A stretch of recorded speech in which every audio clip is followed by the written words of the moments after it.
Okay. Hi, y'all. It's me, Mama Bear.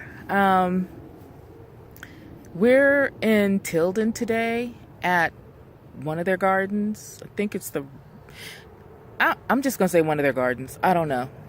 But there's a lot of greenery. There are a lot of bugs. So if y'all hear me scream, it is because of a bug. Um, while I understand that bugs are part of nature and we need bugs because they do things to help shit grow, um, bugs on me is not acceptable. So earlier this week, when I was in one of my meditative states, I felt pressed to talk to y'all about children. Children are a blessing. They are lovely to have. They are trying. They are one of the most stressful, trying, unappreciated times of a person's life. Raising children, having children, trying not to fuck them up. It's unappreciated. Yeah, you may be in your 40s before you'll even hear your child say, I appreciate you or thank you for what you did. But I got a list of things. See, wrote them down. There you go. Wrote a list of things that I wanted to talk to y'all about with children. And the first one is discipline.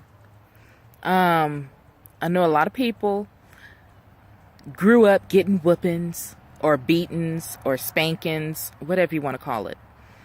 And when they had children, they said, I'm never gonna do that to my children.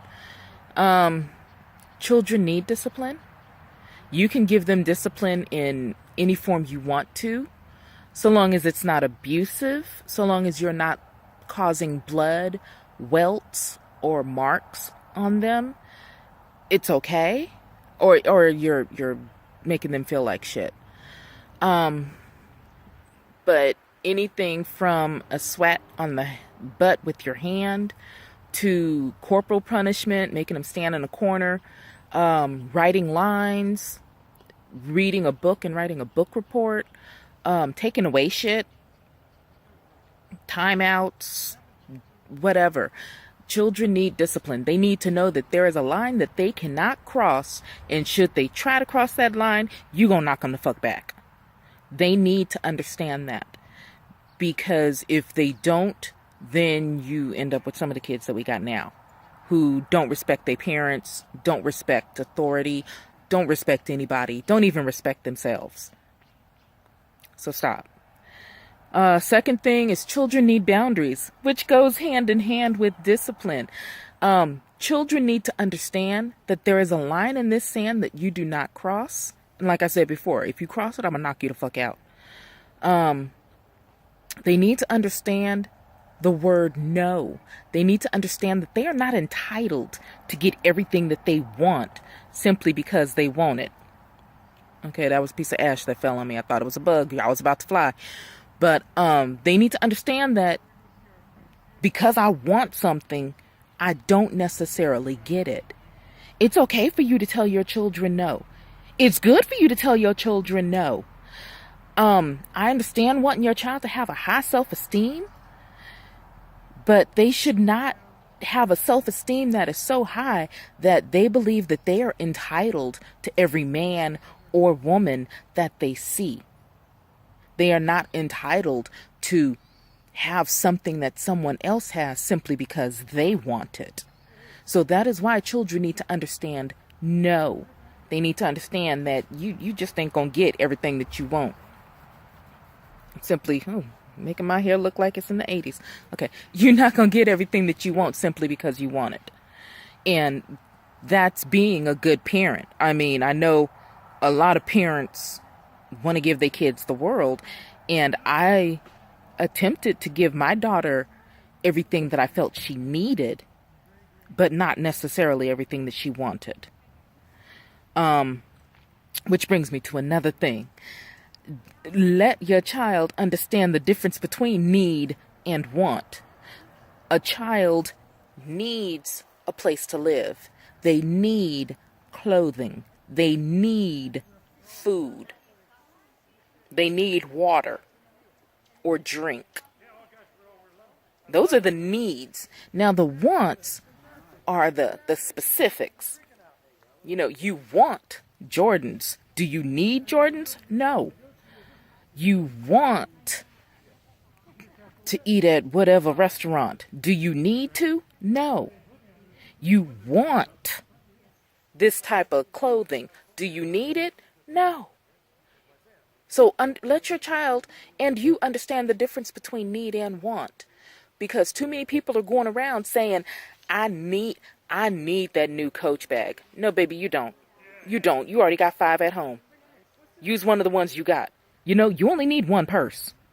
Because you can't carry 2-3 purses at one time. So me, I'm more of a logical person. I have one purse. I have 2 pair of shoes.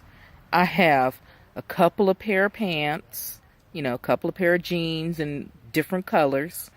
I have some tops, but if you open my closet, you're not going to see it flowing over with any particular thing because I know what I need and I get what I need, not what I want. Now, if you got the money, honey, then all right. If you want to spend your money like that instead of investing it, that's on you. Live your life. Teach your children about charity and being selfless. Again, too many people feel that they're entitled to everything, feel that they have the right to just get and never give. When I raised my daughter, she understood that for every new thing she wanted, she had to get rid of something. And she also understood that at the end of each year, as we get closer to Christmas, we're getting rid of all of the clothes that you haven't worn. We're getting rid of all of the toys you haven't played with, all of the books. See, got Ash. All of the books you haven't played with, we're getting rid of it. Why? Because there is some other child who has less who would love to have that. You've got more than enough. Share. Be selfless. Help somebody else. Volunteer with your kids. Bring them to help beautify a neighborhood, to work in a soup kitchen once a month, to volunteer at the church once a month, 1 day out of the month. There are 30 days in a month. It ain't gonna kill you to give 1 day to help somebody else and to show your child that helping other people is something that we are all supposed to do. Savings and budget. Okay. Y'all know y'all need savings accounts. I hope you have savings accounts. I hope you have 401ks and I hope you have IRAs. But if you don't, teach your children how to save. When they get their gifts at Christmas, if it's cash or if they get an allowance, have them save 10%. Because I'm sure if you're a church-going person, you're already saying, okay, 10% got to go for tithes. Then also make them give another 10% for themselves. So let's say you got $100. Kid get $100. Okay, baby, $10 is going to God. And then another $10 is going to your savings account. And make them save it. And then you can tell them at the end of the year, you can take that savings and spend however much for something that you want. But make them keep a savings account. Let them see how much their money can grow inside of a savings account once they start earning interest on that. Teach them the value of savings. And sit your children down when you're writing your budget and make them sit with you. Make them see how much money comes and goes in that house so that they understand mama or daddy or mama and daddy or mommy and mommy or daddy and daddy or however you run in your house. Let them understand that money don't grow on trees. My daughter, until she was 3, thought that I just went to the magical ATM whenever I wanted or needed money. And when she started saying that, then I was like, okay, baby, you got to sit down and watch mama budget. You need to sit down and see, I got this paycheck And then after I take out for rent and water and garbage and phone and PG&E and cable and clothes for that you need and this and your school tuition and this and that and this and that, at the end of the month, we got a magical $50 left to spend. That's got to last us for a full 30 days. But you know, all of our needs are taken care of. Let them see that. Let them see it's okay. And it's good for them because it shows them how to be responsible. And it shows them a life lesson that they need to learn because there are too many people who don't know how to make a budget. Come on, teach. Next thing. I know as parents, we want to do everything for our children. But one of the best things you can do is to let them make some decisions on their own. Let them decide what they want to wear for school. I know that some of y'all are like, oh, that's easy. They're already dressing themselves. But let them decide some other things. Let them understand that there are repercussions for whatever actions or decisions that they make. So let's say you got a kid who don't want to do their homework. Okay.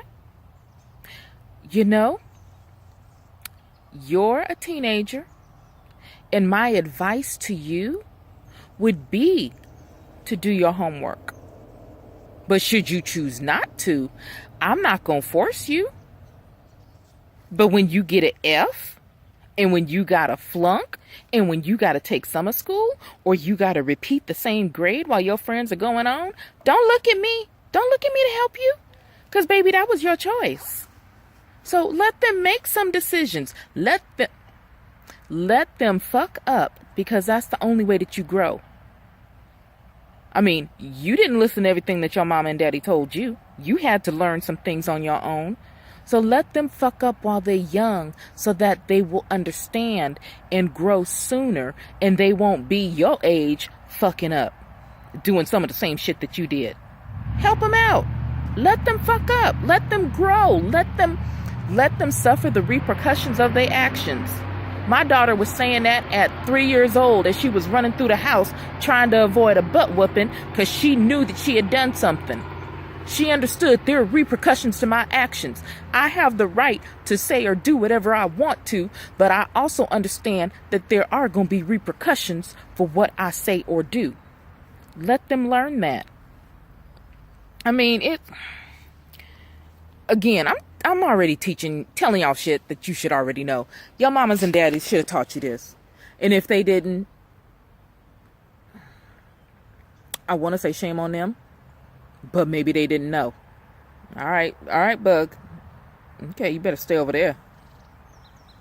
It's a bee with stripes on it. I don't know if that's a bee or a wasp. But whatever the fuck it is, it better stay away from me, because we ain't going to be cool in a minute. All right. I'm sorry. But, I mean, I know we love our children. And I know we want the best for them. And I know that they get on our nerves. And I know at times we want to call them a little motherfucker. And I know that at times, we wish we could return them. I'm trying to be nice. I'm trying not to say some of the things that I've muttered under my breath in case my daughter does watch this. Hi, baby. I love you. But we need to do better. We can do better, especially when raising our children. We should want our children to do better and go farther than we did. Because, baby, if you don't want your child to do better than you did, then I got to ask you, what type of fucking parent are you? If you want your child, if you sitting there looking like, well, I went to high school and I got a job and I had kids at an early age, and why should I want better for them? I'm doing good. Why should I not want them to do great? Baby, seriously? How much hatred do you have for yourself and for your family if you don't want your children to do better than you? You should have when you had a child, you should have had your only intention of lifting up your child so that they are higher than you are. Okay, I'm sorry. I'm going to make another tape. because this one was about teaching your children the things that they are. Now I'm going to make another one for parents who really don't think that they need to teach their children something. So if that's you, if you feel triggered in any way by anything I said, you may want to watch the next one. If you know somebody who really don't care what their child does, and who wants their child to be just as fucked up as they are, then you may want to send them this next one. All right, y'all. I love you. Oh, comment below. If you're not already subscribing, subscribe. Forward it to your friends. Share it to your friends. And I'll talk to you later.